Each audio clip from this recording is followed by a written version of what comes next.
Oke, halo semuanya. Setelah sebelumnya kita sudah belajar seluk-beluknya tentang perkalian dot, hari ini kita akan belajar tentang satu konsep baru, yaitu jenis perkalian vektor yang lain. Namanya adalah perkalian cross. Jadi kalau kita punya satu vektor, kita crosskan dengan vektor lain, maka itu akan menghasilkan vektor ketiga, vektor yang lain lagi gitu ya. Bedanya dengan perkalian dot itu kan vektor didot dengan vektor, hasilnya skalar, angka biasa. Kalau perkalian cross, hasil operasinya nanti akan menghasilkan vektor juga. Berarti nanti hasilnya itu punya besar, punya arah juga.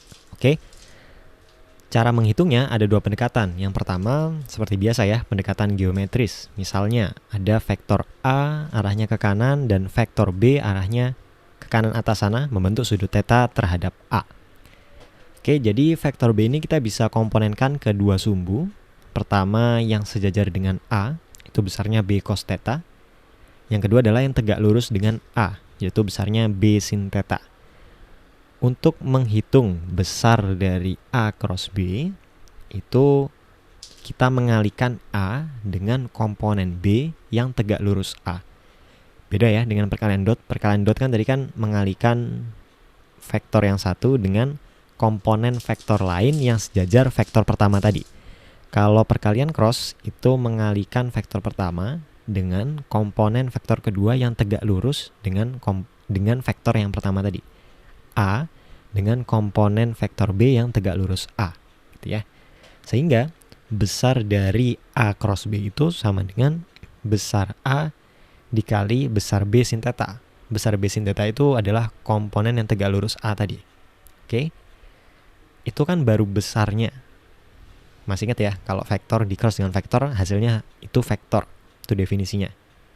Hasil itu kan vektor, jadi dia harus punya besar dan arah.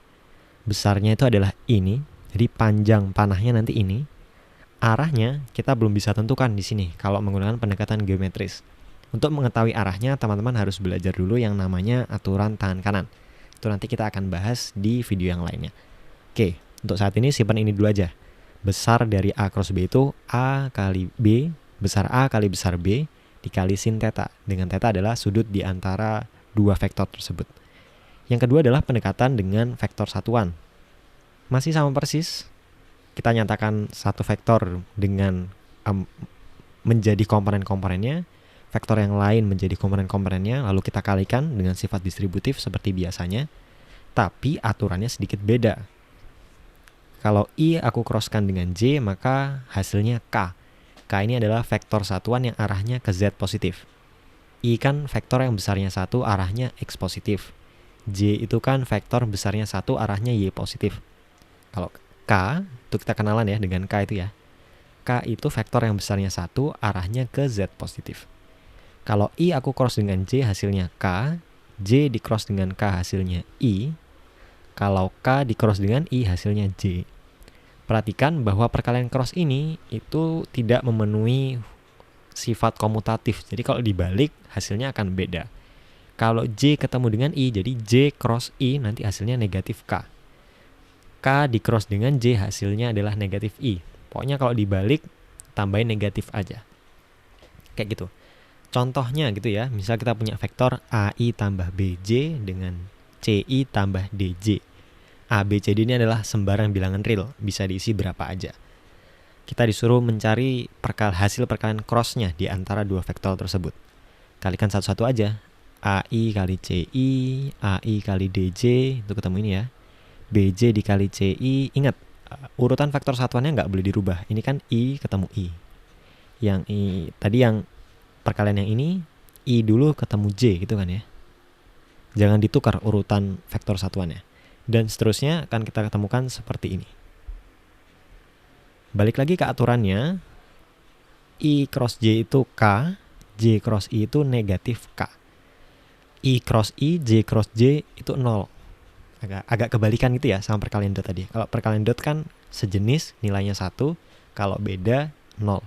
Kalau ini perkalian cross, yang sejenis itu hasilnya 0. Kalau yang tidak sejenis nanti ada hasilnya kayak gitu. Oke, jadi hasilnya adalah AD dikurangi BC, arahnya ke sumbu Z positif. Agak tidak intuitif ya. Karena ini kan cuma ada di bidang XY, ada di bidang datar gitu aja, sumbu X dan sumbu Y. Tiba-tiba hasil perkaliannya ada di sumbu Z.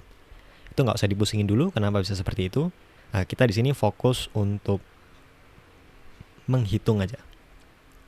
Nanti perkara hasilnya itu ada di sumbu Z atau ada di sumbu yang lain yang berbeda dengan dua vektor lainnya, itu akan kita bahas di video-video yang lain. Oke. Supaya kita tidak bingung, kita bisa coba langsung ke contoh soalnya. Misal kita punya vektor S panjangnya 6 dan membentuk sudut 30 derajat terhadap horizontal. Lalu kita punya vektor T yang besarnya 4 arahnya ke kanan. Yap. Kalau melalui pendekatan geometris, kita di sini diminta mencari besarnya S cross T itu berapa. Pertama, menggunakan pendekatan geometris, maka nilai S cross T, besarnya aja ya, tanpa arahnya, itu adalah besar S kali besar T kali sin theta. Dengan theta adalah sudut di antara dua vektor tersebut. Besar S kita tahu 6, besar T kita tahu 4, sudut di antaranya 30 derajat, sin 30 itu setengah, maka besar dari S cross T itu 12. Cukup mudah ya. Kalau kita menggunakan vektor satuan, maka kita harus menyatakan S itu sebagai komponen X dan komponen Y-nya. Ini adalah komponen X-nya, sedangkan ini adalah komponen Y-nya. Jadi kita bisa nyatakan S itu sebagai 3 akar 3I ditambah 3J. Dan T itu sebagai 4I. Ini sedikit salah ya simbolnya, harusnya seperti ini. Yap, seperti itu. Lalu kita disuruh menghitung S cross T. Maka ini S di cross dengan T. Kita kalikan satu-satu, 3 akar 3I ketemu 4I, lalu ditambah 3J ketemu 4I. I ketemu I, kalau di cross hasilnya 0 ya.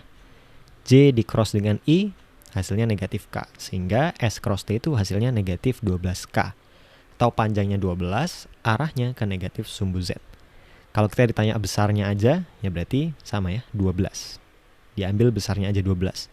Negatif K itu hanya menyatakan arahnya ke negatif sumbu Z. Kalau kita bandingkan, dua metode ini harusnya menghasilkan hasil yang sama. Kayak gitu. Yap, begitu cara menghitung perkalian cross. Mungkin ini konsep yang cukup baru dan agak asing ya. Ada satu tambahan lagi yang mungkin kita tadi lupa sebut. Kalau secara kualitatif ya, hasil dari A cross B itu nanti akan selalu tegak lurus dengan A dan tegak lurus dengan B. Jadi hasil dari perkalian cross itu selalu tegak lurus dua-duanya. Yap, tapi detailnya gimana? Nah itu teman-teman harus belajar tentang aturan tangan kanan. Nanti kita bahas di video lain. Itu juga bisa kita konfirmasi kalau kita perhatikan metode yang menggunakan vektor satuan ini. Menghitung perkalian cross dengan vektor satuan. Vektor yang ini itu kan hanya berada di sumbu X dan Y. Ini sumbu X dan Y juga, tapi hasilnya ada di K. Jadi tegak lurus dengan dua vektor ini ya. Kurang lebih sama lah seperti yang ini. Vektor S itu kan ada di dalam kertas ini. Vektor T juga ada di dalam kertas ini. Sedangkan kalau sumbu X-nya ke sana, sumbu Y-nya ke sana, berarti sumbu Z itu kan antara keluar kertas, kalau keluar layarmu atau masuk ke layarmu. Jadi 12K ini, negatif 12K ini nanti arahnya akan masuk atau keluar layarmu. Nah, itu kan tegak lurus S juga tegak lurus T. Ya, itu mungkin satu yang lupa kita sebutkan tadi. Tapi jangan pusing, karena kita belum belajar tentang aturan tangan kanan, kita agak sedikit pusing untuk menentukan arahnya. Untuk saat ini fokus dulu untuk menghitung bagaimana caranya menghitung hasilnya, panjangnya. Kalau teman-teman sudah paham itu, berarti sudah cukup oke di video kali ini. Teman-teman bisa eksplorasi juga sendiri bagaimana aturan tangan kanan itu, atau nanti kita akan bahas di video selanjutnya. Oke, sampai sini dulu materi tentang perkalian cross. Kita ketemu di video berikutnya.